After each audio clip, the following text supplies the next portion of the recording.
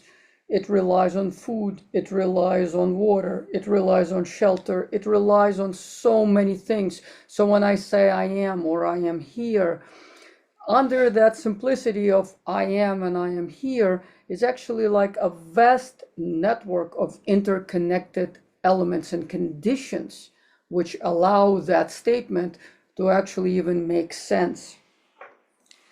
We are habituated to taking that oversimplified kind of a little formulaic thing, I am here, for something that when we say I am here, we are absolutely unaware of how we exist as a result in each and every moment, as a result of many, many things coming together. From the elemental things like air, planet, earth, warmth, fire, sun, etc., to other kinds of things like the fact that other beings, through generosity, through their labor, constructed the space on which I sit, have created my clothing, have made my glasses, etc. We are conglomerates of infinite interconnected things in a constant movement, in a process of constantly kind of like arising and ceasing, arising and ceasing, arising and ceasing. That arising and ceasing is not only when I wake up or go to bed and then wake up again. It's in every breath. I mean, the arising and ceasing happens all the time. And yet our ordinary samsaric mind doesn't know anything about that. We just have this label, I am. And then we have the supposition, I am here. This is mine. And I have a simple kind of one word statement. I am, this is my home.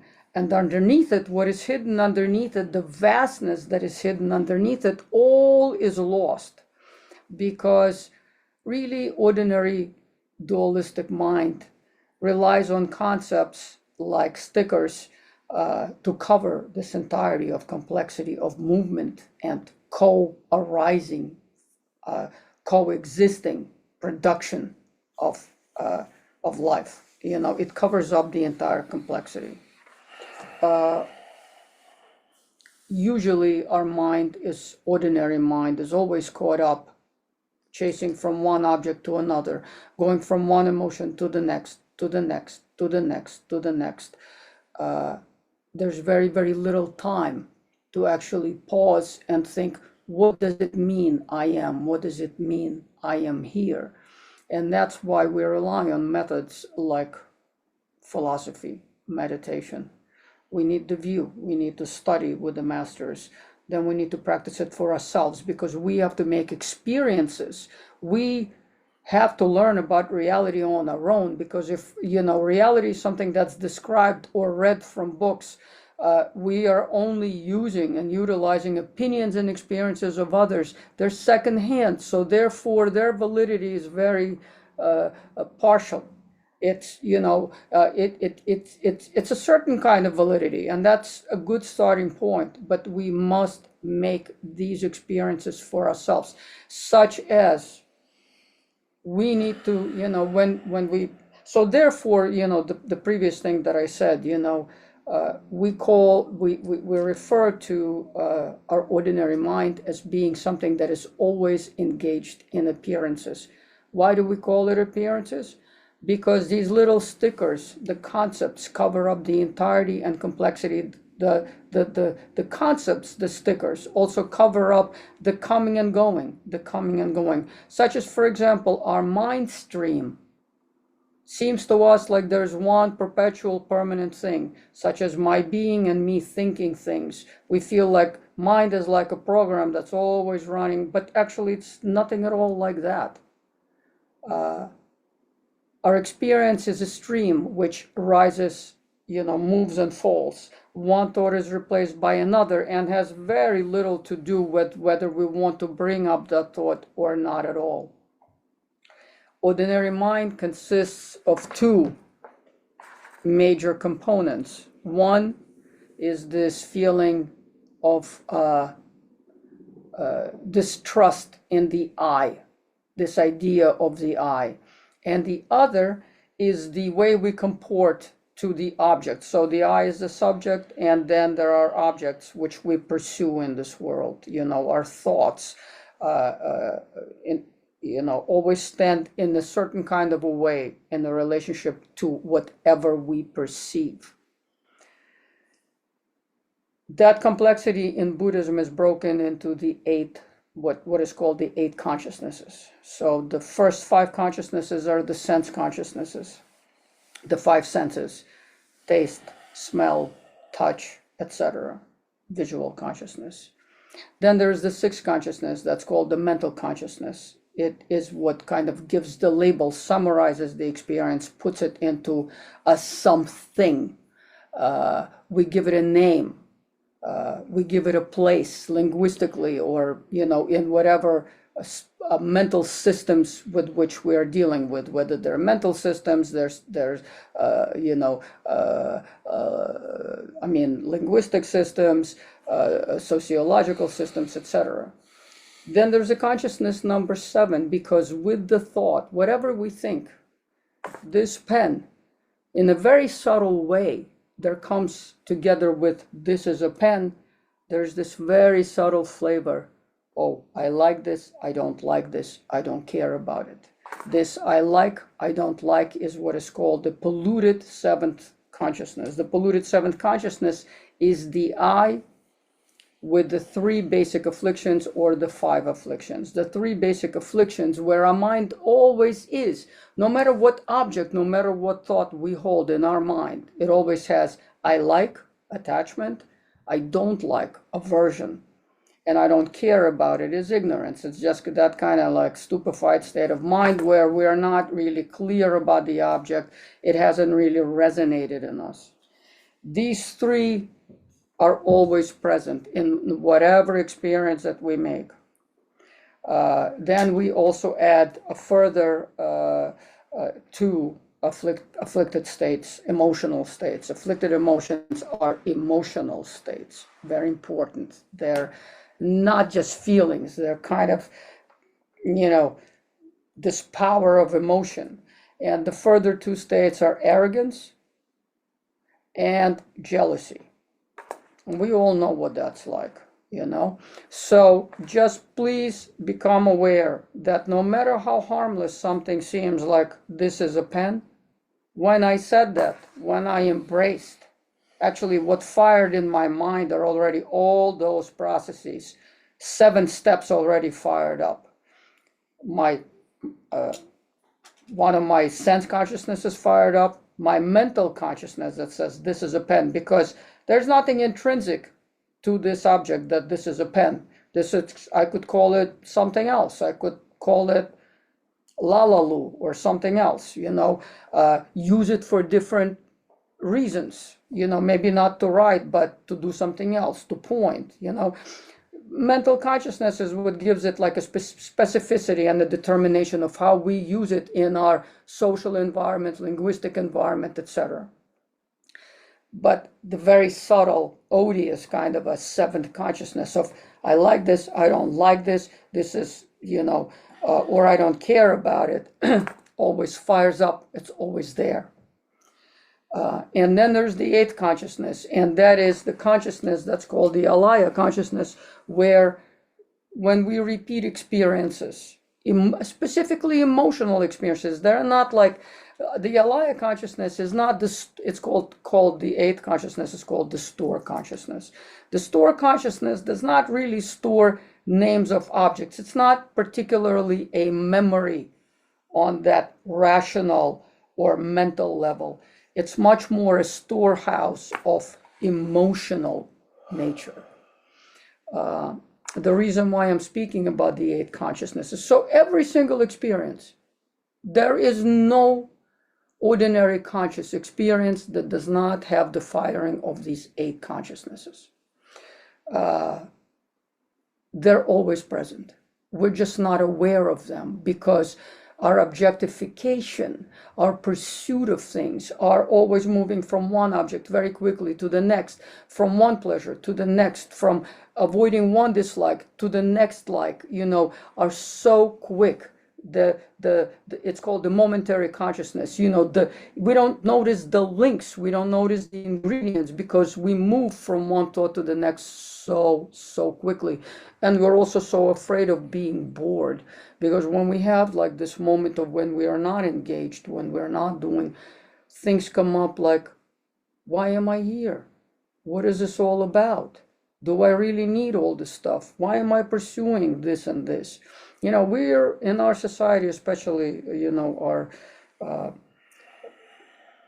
particular brand of life that we have right now is geared so much to very, very quickly pursuing object after object after object, sensation after sensation after sensation, with very little pause permitted to us and not created by us on our own because we're so habituated to this constant pursuit of things and thingness and experiences.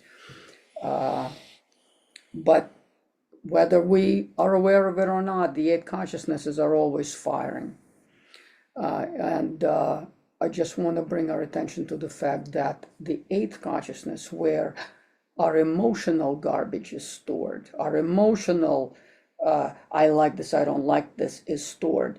The reason why I want to emphasize this today is because when we look out there, the question arises, what do we actually see? Well, the answer is very clear. In the Dharma, the answer is very clear. What we see is our samsaric vision. Samsaric meaning that there's always this kind of dualistic consciousness with its 5 afflictive or 3 afflictive basic states.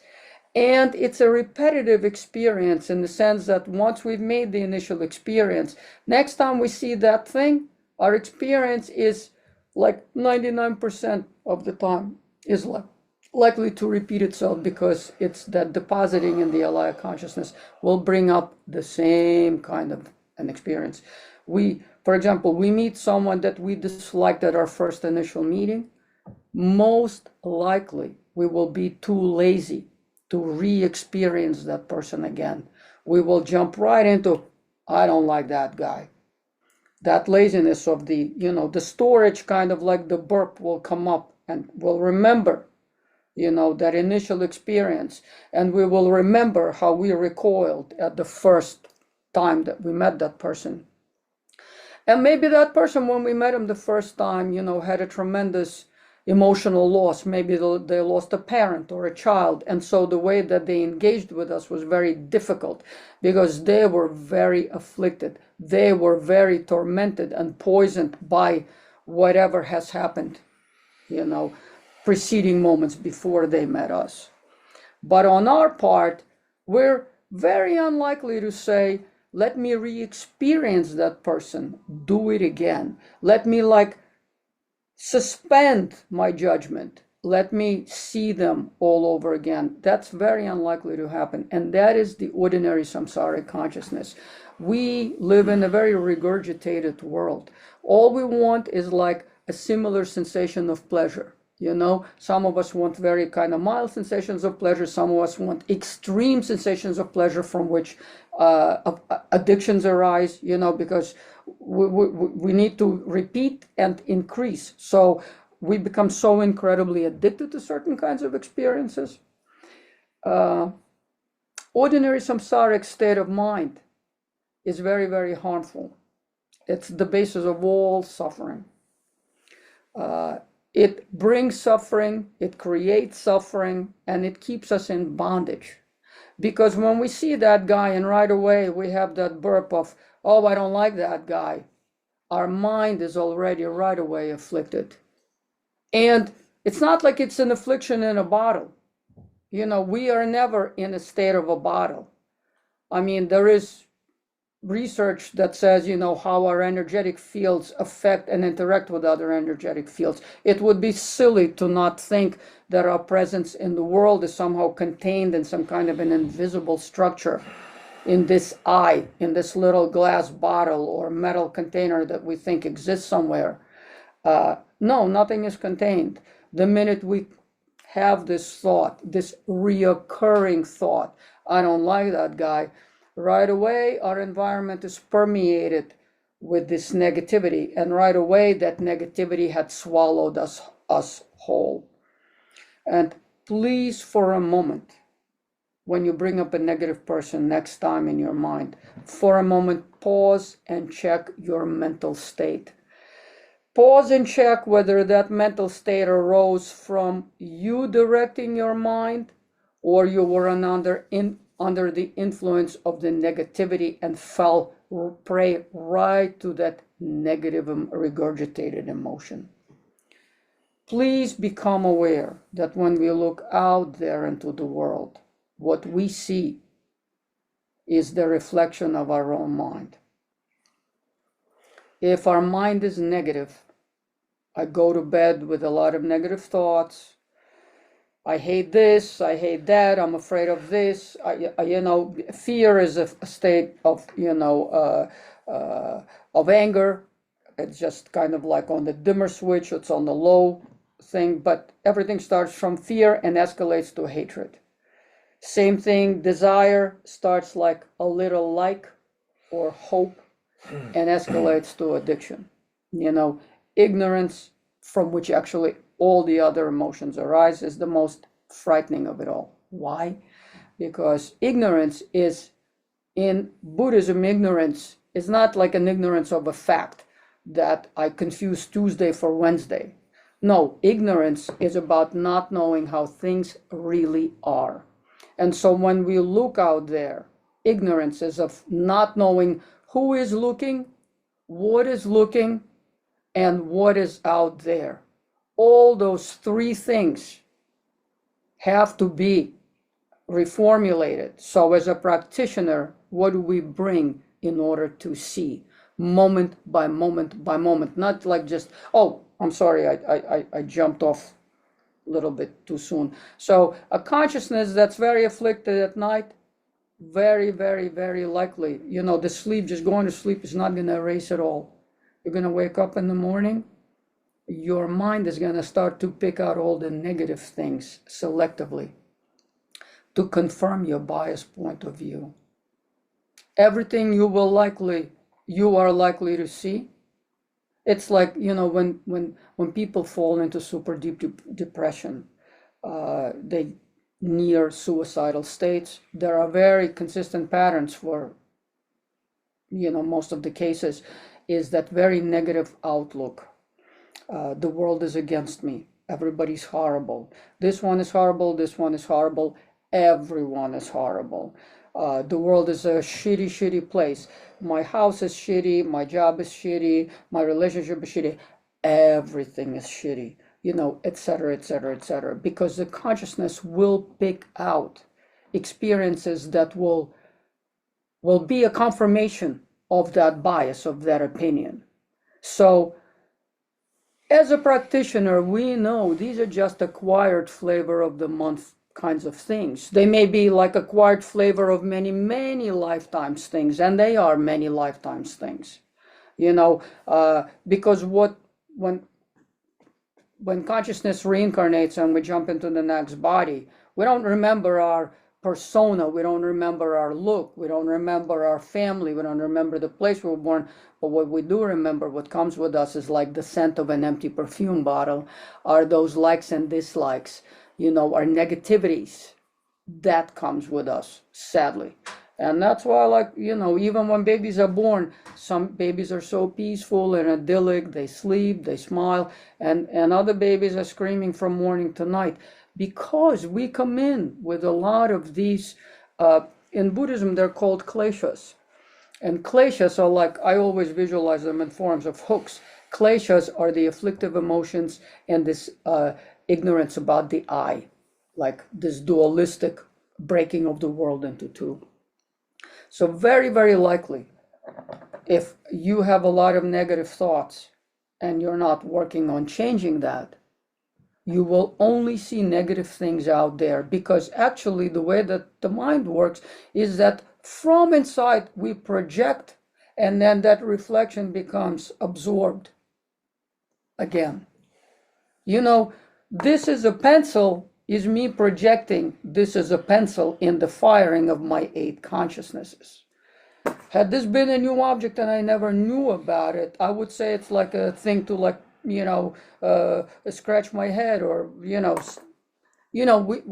things are based on our previous experiences. Our experiences are accumulated over lifetimes and lifetimes and lifetimes, but they are not permanent, because nothing out there is nothing in this life, there's nothing in things that arise only to cease that is permanent. So as practitioners, what's the difference between an ordinary mind and the mind of a practitioner? A practitioner brings these 3 things together into every experience. By every experience, I don't mean like 3 times a day, once a day, every moment of experience. Constantly looking through these 3 things: impermanence, interdependence, emptiness. We feel horrible today, but we, as practitioners, we know that we could actually take that very same experience, because we know there's nothing fixed about it. It's just my opinion. This is how I categorize this opinion. I can take this difficult situation and cry for myself and feel like the world is horrendous. Say this is bad, all is bad. I can go into that set of experiences, feel like a victim, feel like everything is against me. Why did I get this? It's a punishment. Why did I get that difficult boss? Why did I get this difficult kid? Why did I get this difficult parent? Or we can take that experience and say, well, there's nothing permanent or fixed about it. This is the way that I perceive it, and label it. But it's not, this is just an appearance. This is how I choose to categorize and formulate this appearance. How about I'll hack myself and switch it up and turn this into an opportunity to be kind. So next time I meet that guy that I don't like, how about I hack myself, and instead of the regurgitated thing just rising and swallowing my mind up whole, I say, just a minute, I'm going to suspend the judgment. I'm going to experience that person one more time. I'm going to look at that person in a completely different way. And if that person is going to be difficult again, I am going to understand that that person is under the influence of afflicted emotions, like same as saying that person is under the influence of mental illness. And I'm gonna generate compassion toward that person, rather than this, I don't like, I hate, I don't want, this kind of a habitual response. We can do that. And not only can we do that, but we need to do that. We have to change our ordinary experience to the experience of awareness. We have to become aware that things are not there in themselves. We have to stop, we have to drop this notion that we see things as they truly are. First of all, we don't know what the thing is. And second of all, we don't know all the components that go into me seeing the thing, but we also don't know what we are. Let's look back into this awareness, not in this kind of a childish way, I know how things are, but know that we are co-creators of reality. We are always creating reality. There's only one reality that we don't create, and that is the the basis, the ground, the space of awareness. The space of awareness is where all this judging, habitual tendencies, afflictive emotions, ego, all this kind of stuff happens in that space, but it's never touched by it because it precedes it all. It's like that base level of awareness before the this and the that and me and the that person happens. That is the only pure, undiluted kind of and it's not a thought and it's not a thing, but it's something that precedes any moment of experience, any moment of consciousness. So understanding that, connecting to that in our meditation, this is what meditation is for, to connect to that. And also to see that this whole process of creation, that we don't know things as they are. What we know are these consciousnesses firing up, regurgitated experiences, etc., imputations. What we know are imputations, judgments, tastes, habits. Knowing this as a practitioner, we know that we can refabricate them, we can reformulate them, we can become used to habituate ourselves to a better way of interacting with things. It doesn't mean that we don't notice all the injustices, but what we do drop is this stupid thing of where we say, am I justified in being angry? Because being angry is like being hijacked by emotion and judgment and imputation. Being angry is the opposite of being free and having your mind in your possession, being able to act properly, being able to think properly. It's opposite of that. So if we're still addicted to that kind of stuff, I'm justified in being angry, I'm justified in being jealous, I'm justified in, whatever, let's start to get used to the openness. When we experience things, let's suspend the judgment. Let's suspend the sticker, the label. Let's suspend the I like this, I don't like this. Let things play out, look at them. And then from that kind of like connecting to the basis, to the nature of mind, act and do out of a greater sense of awareness, of knowing that we can suspend and be softer on the edges of the I know what this is thing, because we really never do. All we know is these pieces, parts of how the mind functions together with all the other interconnected elements and conditions. And so we can change. We don't need to hang on to it with that kind of crazy solidity. Bring this impermanence. First of all, impermanence, everything is impermanent in this world, right? Everything that arises, everything except, the space of awareness. Because space of awareness is not created by anyone. It's not in anything that arose to collapse again, It doesn't have a thing of expiration like all the other things that we deal with in the relative world. Remember, difficult situation arose, but it's impermanent. It will cease. Interdependence. Remember, when you connect with a positive thought to the same event, if you use a difficult situation as an opportunity for growth, rather than like, woe is me and I'm the victim and everything is bad, we reshape our world. We reshape what we see out there. Our mirror gets to perceive different things. And remember, emptiness, not like a vacuum without anything in it. Emptiness meaning that because things are interdependent and impermanent, they always, they arise and then they cease. And out of emptiness, new things arise. Because of emptiness, new things arise all the time. Out of this open space, out of this womb, new things arise. Out of emptiness, change happens. Out of emptiness, we can go from samsaric mind to Buddhahood. That's what emptiness really is. Emptiness is not like absence of stuff inside of a container, Bring that. Take a moment, especially when dealing with difficult people. Take a moment. Don't jump the gun into judgment and regurgitating experience. Take the minute to stop to think, to become aware, and say, I'm going to direct my mind in a different way, not in my usual habitual hijacked manner. I am going to make an effort, and I'm going to actually, I will look at something in a much more clearer way by not being so attached to the label, so attached to the judgment, so attached to the habit. Use practice. Bring the practice from the cushion into life.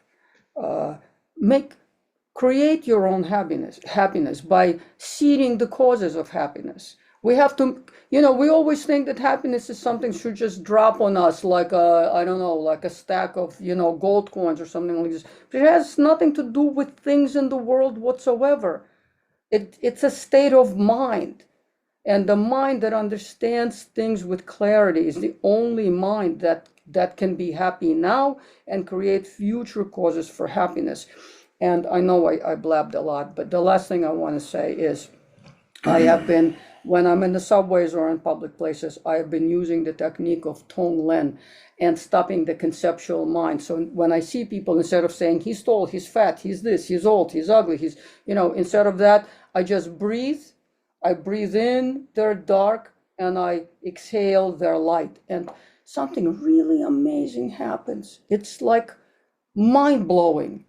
Same people, same things, same faces. If I just stop that process of, blabby mind, of concepts, and I just do this non-conceptual practice, I feel like I'm really affecting the person in front of me or a whole car of people in front of me. And I can look at a person on an individual basis and do that practice for them. And what happens in my mind is something completely different and so amazing. And in the absence of this, he's ugly, he's fat, he's old, he's this, my mind becomes so unpolluted. It's just such a wonderful experience. And I urge you all to try that and do it all. Find your difficult places, find your difficult people, find your difficult relationships. They surround us, they're all over the place. I guarantee you that if we honestly look at ourselves to create our firsthand experiences, like really no reality of our mind, look how we relate to others. And most of our experiences are all negative. It's kind of like we're like a garbage can most of the time. But we have all these means and these methods.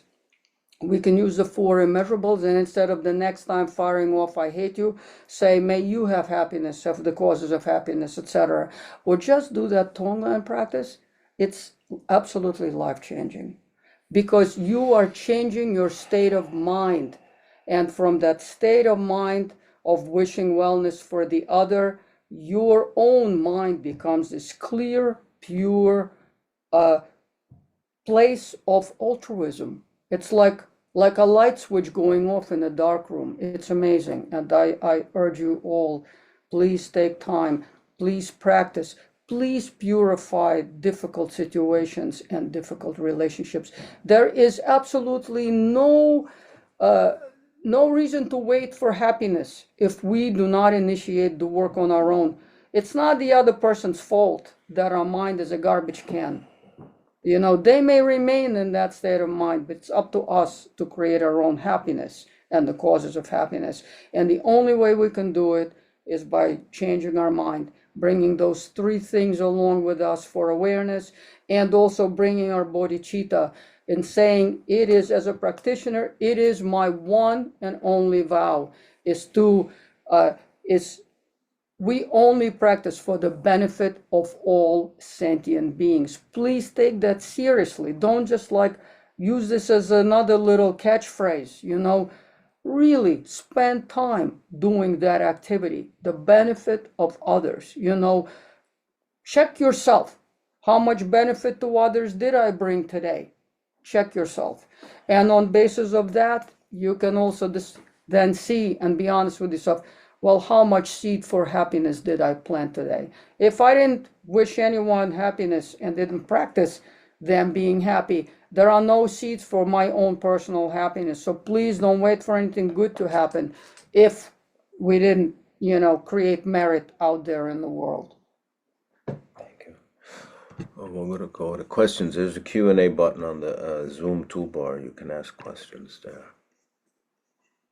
Non-dualism. Is this non-dualism? Yes, that's exactly what we're talking about is non-dual, the concept of non-dualism, which is what we're talking about, interdependence and not existing as this inherent self. Yeah, and Garchen Rinpoche always says, there is no wisdom until if we're still stuck in the thought of self and other, like we are separate.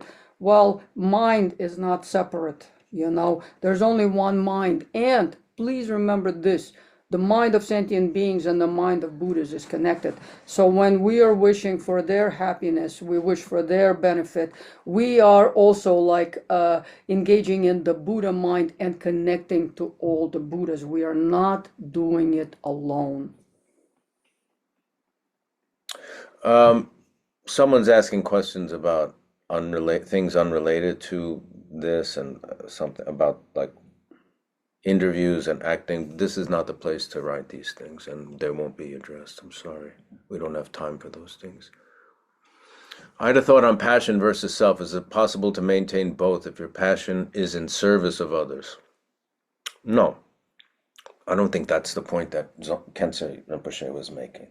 I think it's if your passion is in service of others, that's the nature of that kind of activity is already kind of acknowledging, the view that Victoria went into so deeply, talking about interdependence and the absence of that inherently existing self. I think what Rinpoche was, I don't want to speak for Rinpoche, but I think what that quote really is about is that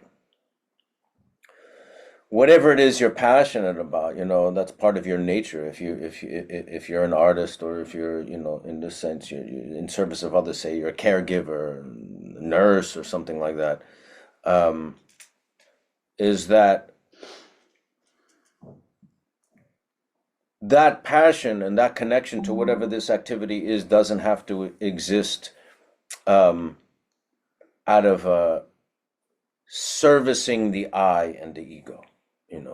So there's no need to maintain that self and that ego if your passion's in service of others.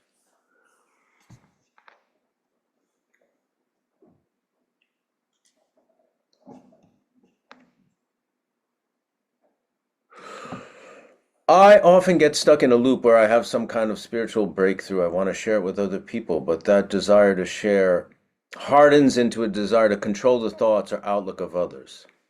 I feel like that desire to control must be antithetical to pure love. Any thoughts or advice about this? That's a very good question. One of the, and it's actually related to ignorance, but one of the 5 afflictions has to do with arrogance.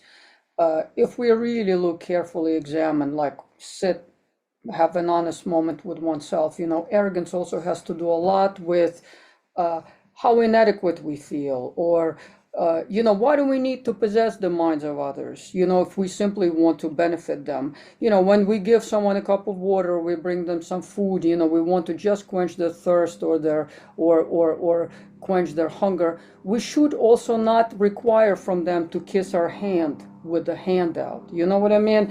It's, if you do want to share something that you feel is beneficial, you should just know that it comes from that source. The fact that there's a desire to control the narrative, look in a certain way, appear to people in a certain way, we have to give up those kinds of notions. You know what? It's okay to be foolish and make mistakes on the path. If we were Buddhas, we wouldn't be sentient beings in this faulty delusional mind. We have to just be honest with ourselves and to say, this is where I am now, but I also have Buddha nature. And I may have faults, I may not express it perfectly. And of course, we will not express it perfectly because we're still in this conditioned mind. But it's okay because I'm striving, and, if you're just doing it to share, or if you've had like a beneficial experience, I just shared with you, maybe I'm an idiot, but I just shared with you, starting to do, because all the time I'm thinking to myself, how can I increase my bodhicitta? How can I increase my bodhicitta? And just saying that didn't do anything. But when I started doing Tonglen on the street, in the subway, in public places, it like was a game changer. So if you want to share something like that, you always preface, it really changed. Was it a changer for myself? No need to impose. It's like an invitation for someone to try. Maybe it won't work for them in the same way. But also at the same time, whatever little, whatever spiritual progress we make, no matter how little, it's incredibly significant, and we should never question it and doubt ourselves and, grasp to this, like I have to be perfect when I say it. We should rejoice for any spiritual meritorious activity. We should rejoice even for little moments of clarity and understanding. And we have to be humble, don't get swallowed up by pride,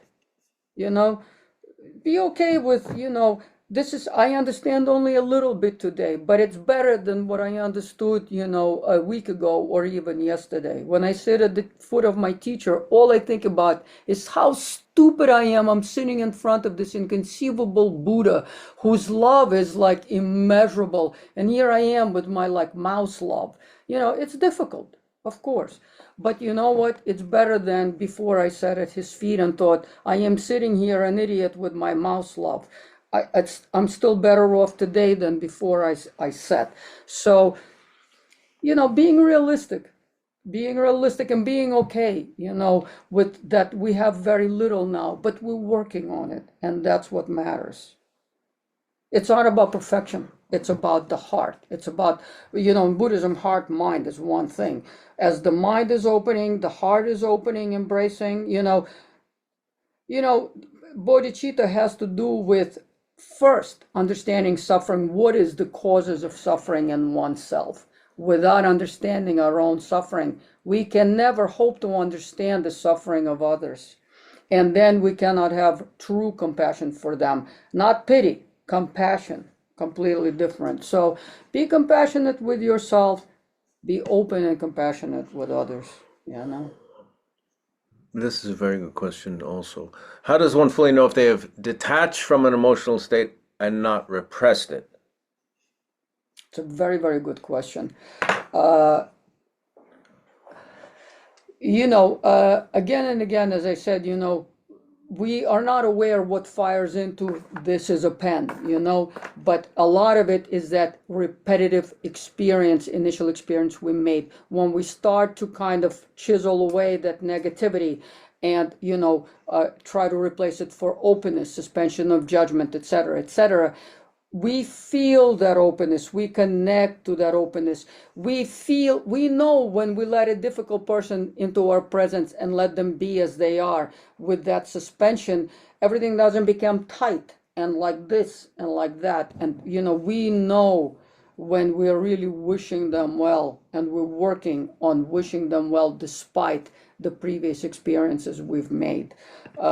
Repression always has this trace of the body being very stiff, of the mind being very like almost on the verge of, erupting with these judgments and negativity. There is a very marked difference between love and repression. When we're open to someone, we give them that space out of compassion, generosity, love, patience. The 6 paramitas are firing all at once. Because we bring, the awareness of impermanence, of interdependence. I am here with you. How you were, last time, that may have been just a moment. But even if you are not further away from that, I am okay with that. I am open. It must feel very different, have very different characteristics than suppressing your emotions. Because when emotions are suppressed, they will always erupt. They'll come back. Rather than when we are truly like bringing this attitude of bodhicitta, of wisdom awareness, knowing that I don't know things, I don't know you, I don't truly know and understand everything, but I'm going to do my best of being here alongside with you, of understanding you to the best of my capacity and giving you whatever I can, from the best of what I can do right now. That is going to feel very, very different than like just pushing down some kind of a very harsh emotion, because that emotion is still, no matter how we press it down, when we really examine, it's always there. And that's the thing about practice. In practice, we are super aware of all the ingredients that go into the pot of making this is any single thing, any single experience, any single concept, we know the components that go in. So of course, that's the whole thing, is in practice we become really aware of how things are formed, of what is this I. This is what practice gives us. It gives us clarity, and it also like really connects us to this openness of our Buddha nature. Buddha nature, people think it's some kind of very complex thing that comes as a candy at the end of the trip. When I arrive there in the car, that thing will be waiting for me. It's nothing like that. It's always in here. It's rather like peeling away the onion layers to get to the center. And at the center, there's just this openness, and basic good nature, and not being afraid of the basic good nature, because you know what, we live in a society where it's very unfashionable to be good and have the basic good nature, and not being afraid to have that basic good nature, being aware of that basic good nature is going to qualitatively feel very, very different than like suspending judgment and pressing it really hard down. I hope that helps.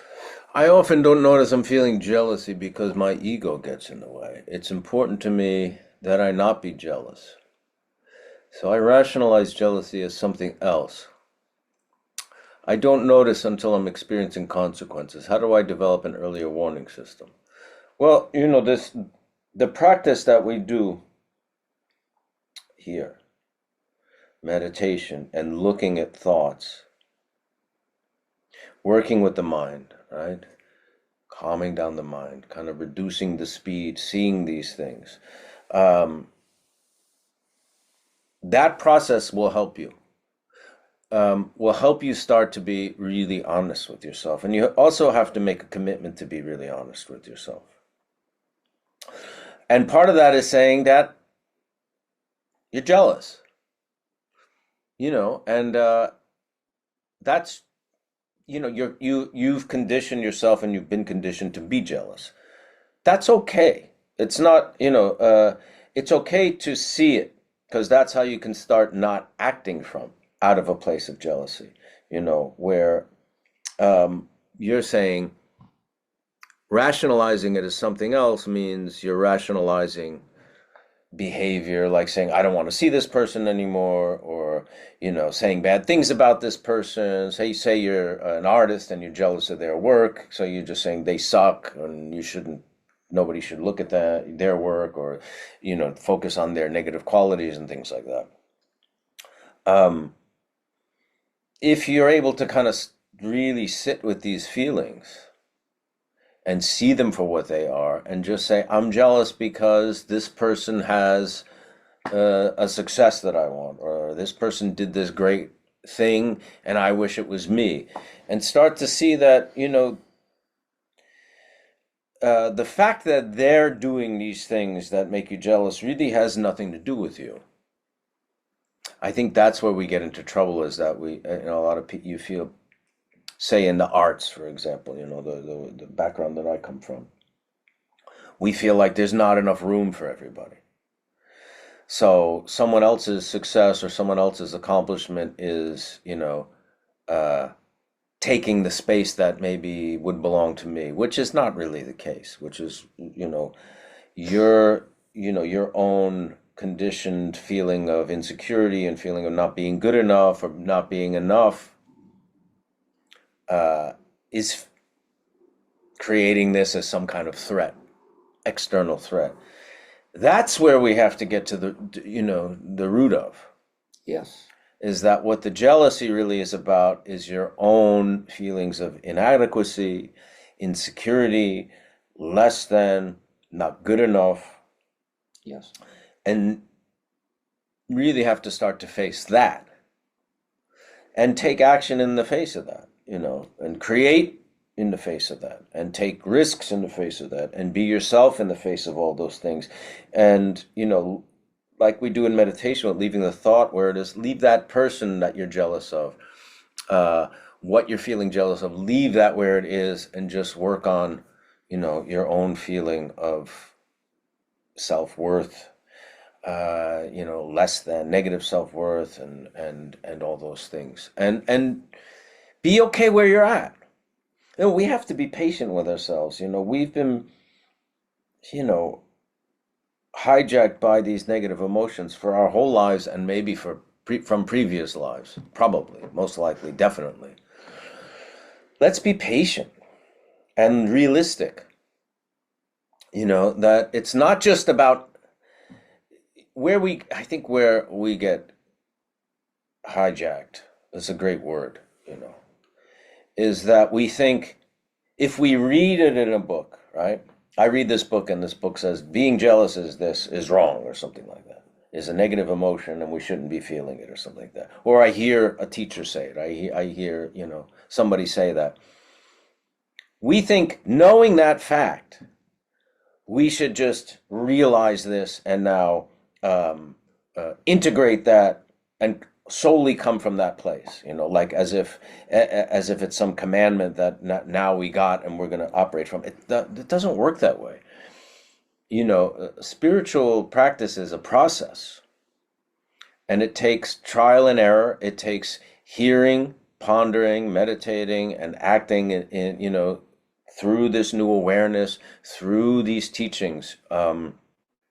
It's not just because Buddha said this and now I'm going to do it, and if I don't do it, I'm bad. That's not how it works. It's often really slow, and that's okay.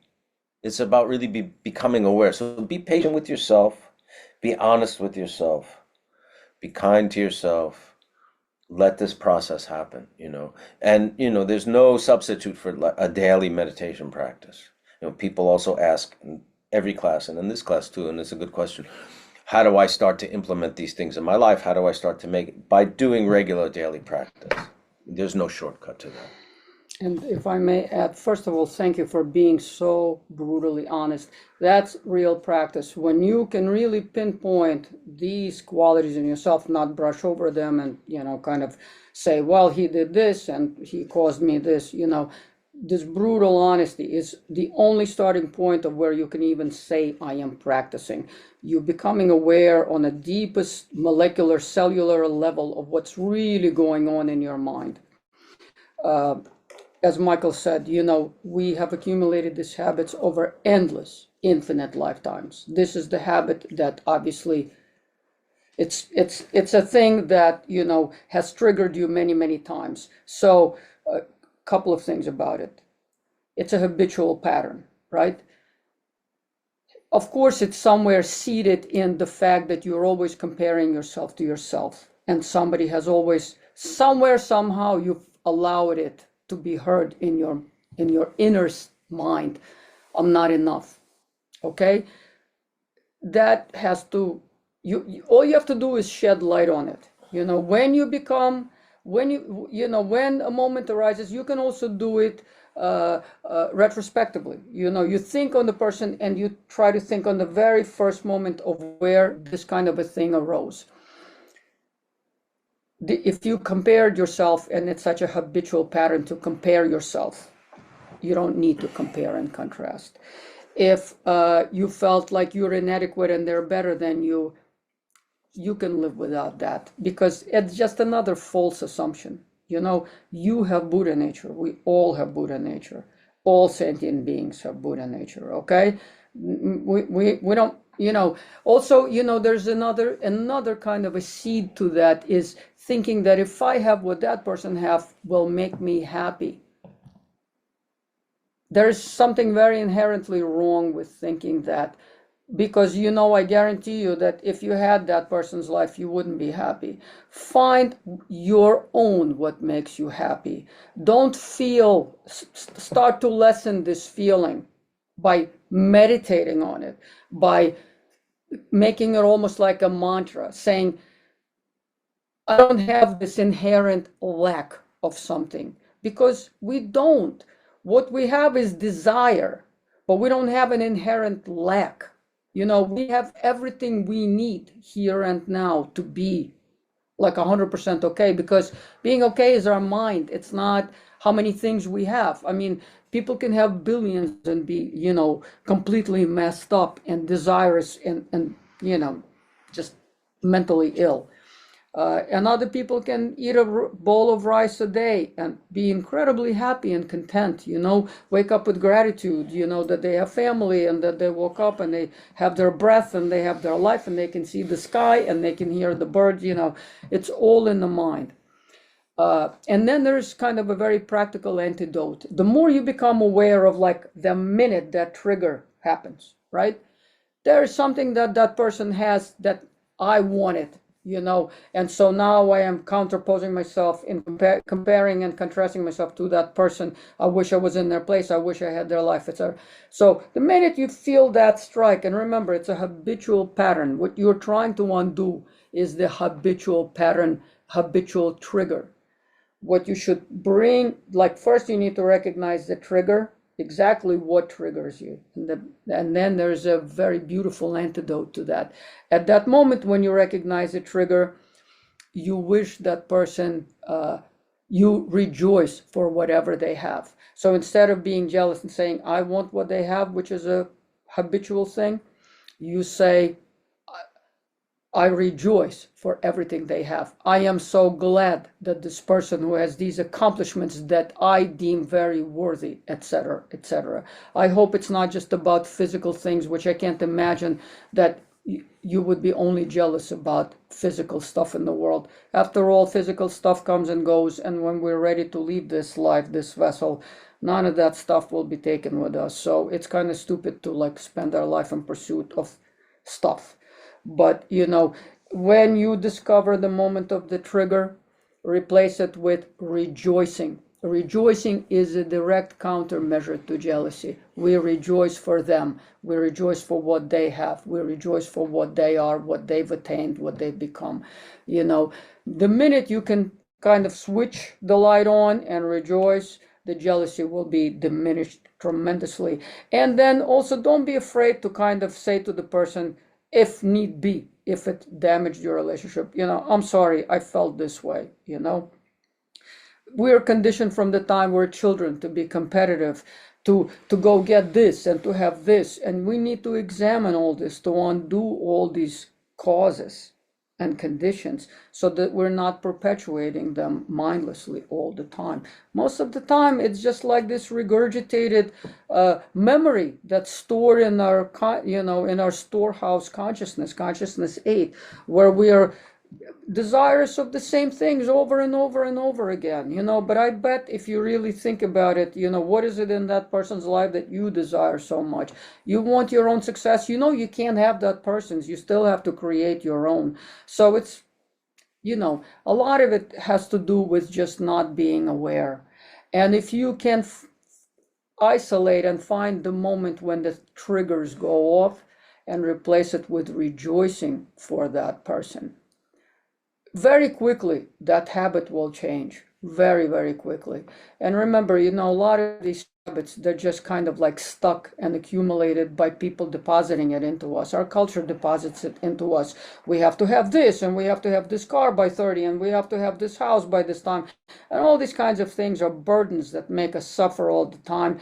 And they have to do everything with being unaware that these are stupid things, not our own things. They are inherited things, they are deposited things, and we certainly don't need to waste our life and time craving and pursuing these things, But if this feeling is a repetitive reaction many, many times, I have that too. I'm incredibly competitive. From the time I was raised in the Soviet Union, you had to be the best at this and the best at this. And, these things, especially from early childhood, are very potent triggers because they are the least conscious. As we get older, we kind of remember like what the triggers are, where they arise. It's a little bit easier to isolate them. These deeper ones are more hard, but not impossible.